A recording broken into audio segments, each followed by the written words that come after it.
Hi there, welcome to Navigating Graduate School YouTube channel. My name is Ebenezer, and if today is your first time visiting my channel, please don't forget to hit the subscribe button, like and share this video. So today's video, I'm going to talk about publications, peer-reviewed publications, and how they can affect your graduate school application. Now, I want to mention that peer-reviewed publications are not one of the requirements for applying to graduate school. So when you're applying to graduate school, there are some documents like statement of purpose, personal statement, your transcript, recommendation letters. Okay, these are some of the mandatory documents you need to submit when you're applying to graduate school. But publications, I'll classify them as peripherals, like they are not mandatory, but submitting it in one way or the other can help increase your chance of getting admission. Now, for instance, let's say that after applying to graduate school, now the graduate school admission committee have decided on 3 applicants who have similar application document. Okay, their CGPA, letters of recommendation, statement of purpose, all looks similar. Okay, now they just want to, let's say, select or admit only one out of the 3 applicants. Now, one of the criteria they can use is the peer review publication. Okay, so out of the 3 applicants, the applicant who is having the peer reviewed published paper could get accepted, while the other 2 could be rejected because of competition. So having publication in one way or the other can help you, but it is not mandatory. Now, what does having a peer review publication means? It means that you are somebody who can write, who can do some data analysis, who knows about the publication process. Okay, when you are publishing a paper, okay, you have to draft your manuscript in line with the aims and objective of the journal that you are submitting your paper to. Okay, you have to draft the manuscript regarding like in alignment with their process. Okay, they give you some author's guideline that you have to follow. All this, if you are able to go through this process, it shows that you have some experience, and these experiences are good potential for applicants. Okay, it's experience that you have acquired, and if you go to graduate school, it's almost the same thing they are going to do. You are going to do research and do some writing. So if you already have these skills, it means that it is a plus for you, and it can go a long way in helping you getting admission.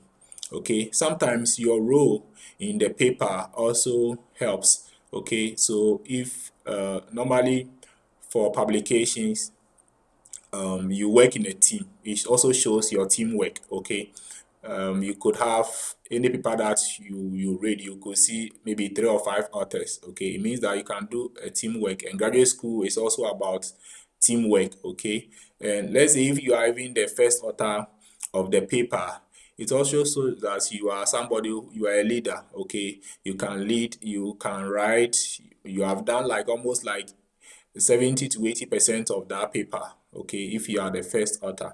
A corresponding author means that you are also, if you are a corresponding author on the paper, it also means that you have that communication skills to communicate with the journal. Okay, taking their feedback and also incorporating those feedback in the paper after the peer reviewed process. Okay, so having a publication shows skills and leadership and teamwork, and all these are like a requirement for graduate school, and having it in one way or the other can affect you.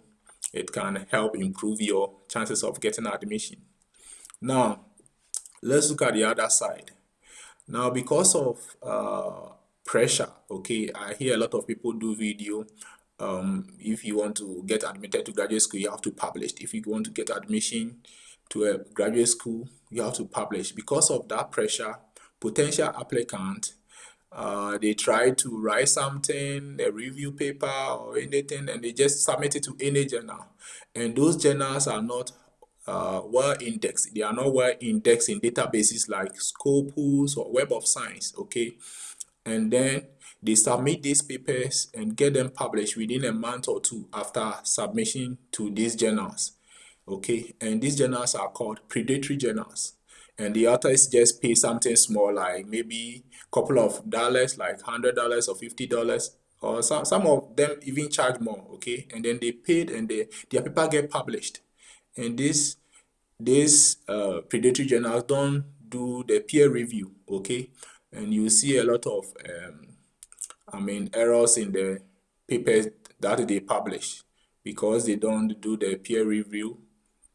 They just publish the papers submitted by the authors just like that, and it doesn't go through any rigorous review. Okay, and so let's see, how can publishing in these predatory journals affect you as an applicant, somebody who have applied to graduate school. Now, if you apply to graduate school, or sometimes when you are writing your statement of purpose, you mention the papers you have published, and also you put them in your CV. Okay, now if the admission committee identifies that you have published papers in predatory journals, that is a big red flag. Okay, it means that you are somebody who doesn't do due diligence. Okay, you don't do due diligence. You just publish your papers anywhere. Okay, and that one could affect you. Okay, it can end up you getting rejected if you publish in predatory journals. Those journals are not indexing databases like Scopus or Web of Science. At least if you are publishing at least Scopus index journals, and these databases are well accepted. Okay, means that if those journals which are indexed in those databases, means those journals are good. Okay, and they do the peer reviewed well. Okay, so don't be pressured. Having a publication is good, but don't be pressured and don't end up publishing in the predatory journals. If you publish there later on, you might even regret it, because if you're applying for jobs or any other positions, people will be reading about your papers, and if they see that you publish in predatory journals, it could affect you. Okay, so don't be pressured. Just if you have some papers, okay, let's say that you have the intentions of applying to graduate school, and you have done some work, like you have written a master's thesis, you have some undergraduate research work, and you want to publish them. Okay, I'll advise you contact your professors, your advisors, and they will help you draft a manuscript. They can help you, okay, draft a manuscript, and even searching for good journals which are indexed in good databases like the Scopus and Web of Science. Okay, and they can help you draft this manuscript and send it to the journals within, let's say, from within a time, like let's say 8 months or even a year, you can get your paper published. So don't be pressured. Okay, just do your due diligence, and remember that the graduate school application or getting admission to graduate school is not easy, but it is possible. And I hope today's video helps you make an informed decision.